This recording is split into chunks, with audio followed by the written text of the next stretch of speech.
Сборная Армении теряет свою опору. Иву травмирован до конца сезона. А Егише Меликян тем временем вызывает 194-сантиметрового гиганта из Англии. Пока Ноа забирает исторический требл, а в Ереване называют улицу в честь легенды, капитан сборной Армении Эдуард Спиртян бьет вековые рекорды и доводит болельщиков до слез. Прямо сейчас ставим лайк, а через несколько секунд обсудим все самые яркие и важные события в армянском футболе за последнюю неделю и даже чуть больше.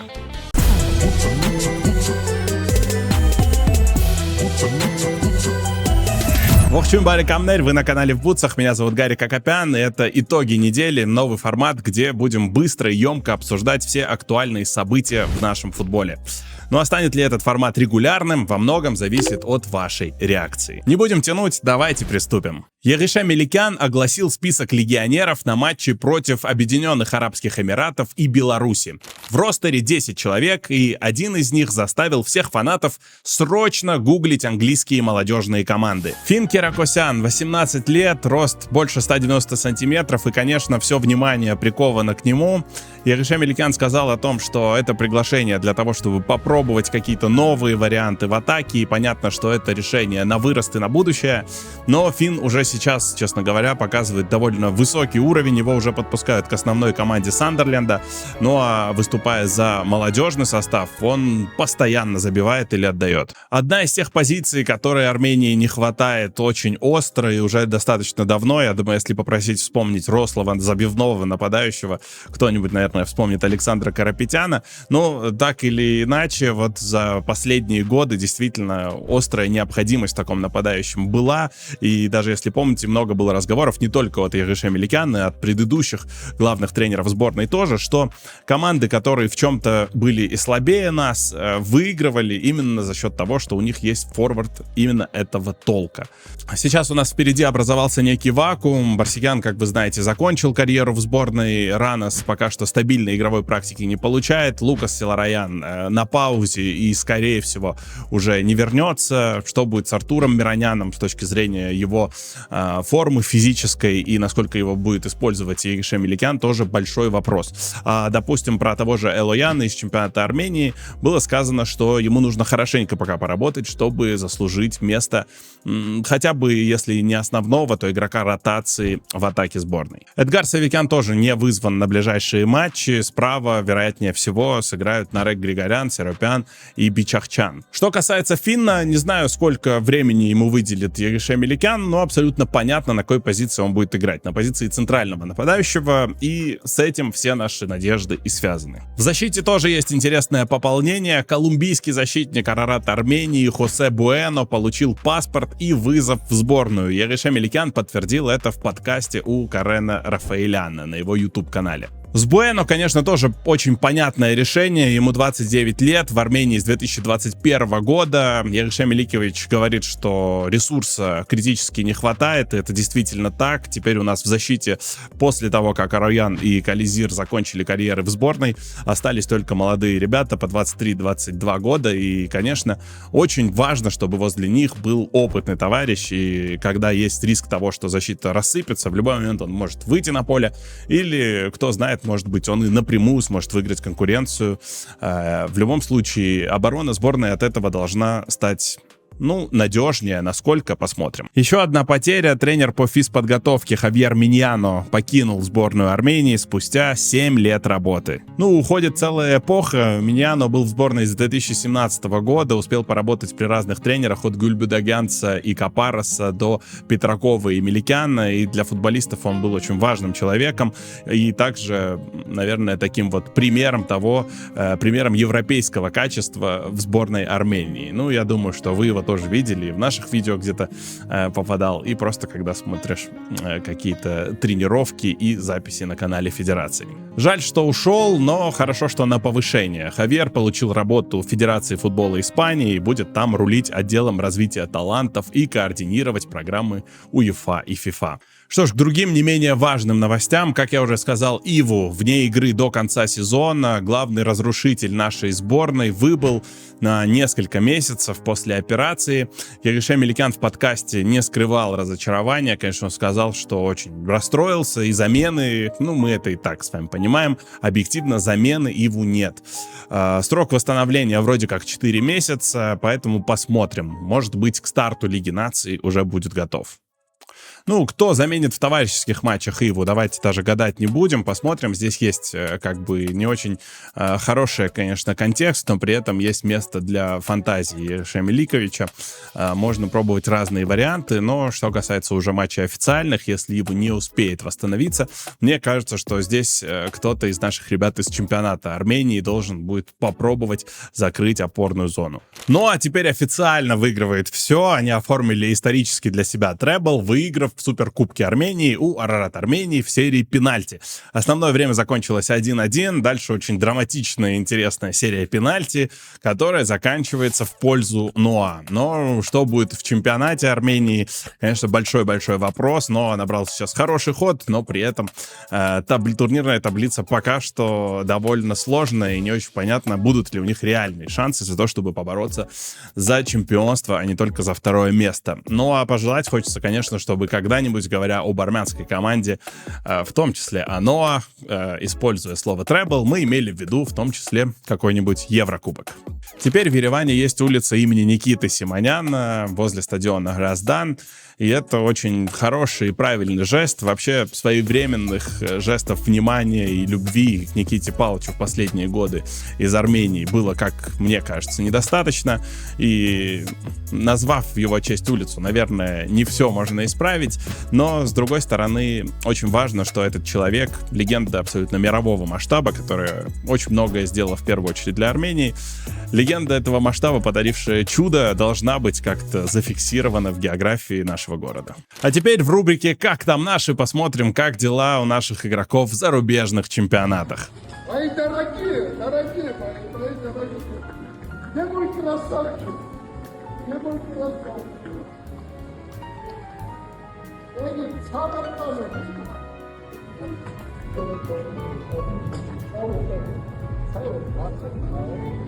Эдо Цават Танем — это, я думаю, именно та поддержка, которая заряжает лучше любых премиальных. И Спиртян действительно зарядился не на шутку.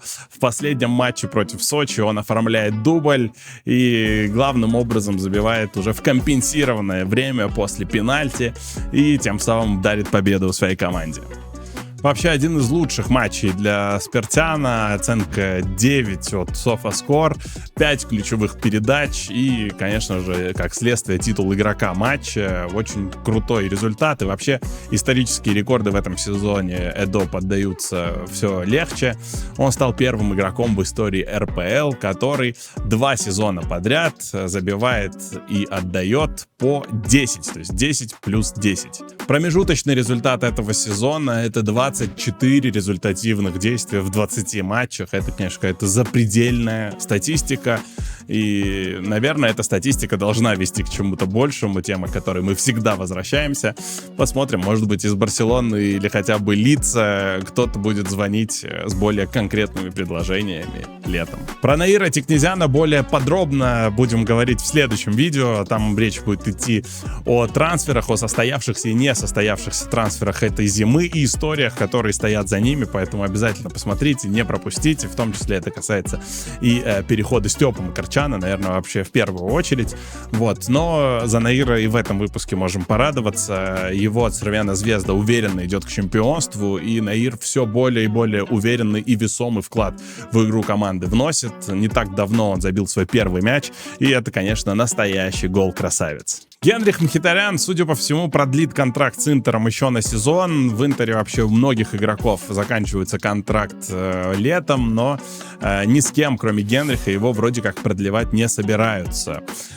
Конечно, есть и свой нюанс. По зарплате нужно будет немножко ужаться, а именно на 30%. Если сейчас по контракту у Генриха 3,8 миллионов, то станет 2,5. Ну и это, я считаю, очень достойный показатель для этого возраста. И тоже сам факт того, что они затеяли перестройку, но Генриха все равно хотят удержать, это, конечно, очень-очень важный сигнал. И это заслуженный такой вот респект Генриху за то, что он отдал Интеру, и за то, что он на самом деле прямо сейчас делает на футбольном поле, сколько времени бы ему там не выделяли. Мы уже говорили о том, что после того, как ушел Индзаги, Киеву было важно, чтобы остались какие-то игроки из опытных, кто может помочь с тем, чтобы передавать его идеи на поле и помогать ему в работе с раздевалкой, балансировать и так далее. Вот. И Генрих прекрасно справился с этой ролью, и, как видим, настолько хорошо, что еще как минимум на 1 сезон он останется в Интере. Я думаю, что это наилучший расклад. В последних матчах Генрих очень даже прилично играет, особенно, наверное, в играх против Дженуа и Аталанты. Точность передач под 97-98%. Понятно, что там не полные матчи он играл, но в любом случае есть результативные действия. Крутейший ассист на Ди Марко. Не так давно Генрих и сам забивал. В общем, пока он так пашет и пока он полезен, понятное дело, что Интер будет за него держаться. Напоминаю, что Тигран Барсигян ушел из сборной Армении, а не из футбола в целом. Выступление за клуб он продолжает и на самом деле очень ярко играет. Не знаю, то ли уход из сборной ему еще больше развязал руки, то ли просто, как и раньше, иногда бывает по-настоящему проблески гениальности. Вот Тиграна и результативности. Вот и в чемпионате Словакии первый чемпионский тур. Гол плюс ассист плюс заработанный пенальти. Вот такие вот результаты. Думаю, что сложно найти армянского болельщика, который доволен тем, как все прошло и закончилось с Тиграном в сборной, но при этом продолжим следить за его успехами в клубе, когда действительно иногда выдает вот такую вот красоту. Ваан Бичахчан прикладывает довольно большие усилия, чтобы потихонечку вытаскивать Легию из кризиса. Давно мы не вспоминали и про Ваана, и про контекст его клуба, но после его прострела случился победный гол в Легии. Наконец-то они покинули зону вылета. У Ваана твердая семерка за игру сразу от разных сервисов. И, честно говоря, хороших результатов от Ваана для нашей рубрики «Как там наши» не хватает катастрофически. И теперь, так как она регулярно возвращается, буду надеяться, что точно так же Ваан и его клуб вернутся туда, откуда они спустились за последнее время. Степа Макарчан и комплименты ему от легенды сборной Германии по совместительству его нынешнего главного тренера Мира Клозе. Клозе сказал, что у Степы потрясающая левая нога, и он большая ценность для клуба. Тему Нюрнберга и Степы Макарчана в нем я более подробно буду обсуждать в следующем ролике, а сейчас давайте зафиксируем, что стоимость на Трансфермаркет с 300 тысяч евро до 700 поднялась на Степу. Ну, и это неудивительно, это настоящий шаг вперед, и теперь Степа Макарчан играет в очень сильном, очень конкурентном чемпионате во второй Бундеслиге.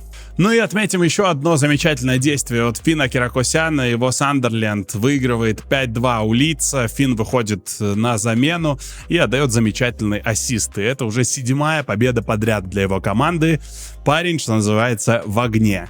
Кстати, огонь — это не единственное, что вы можете писать в комментариях. Можете писать свое мнение по поводу событий, которые мы сегодня обсуждали, а можете по поводу формата, такого нового формата видео. Скоро увидимся, чтобы обсудить трансферы и истории, которые за этими трансферами стоят. Поэтому подписывайтесь, чтобы не пропустить. Болейте за своих и оставайтесь в бутсах. До встречи!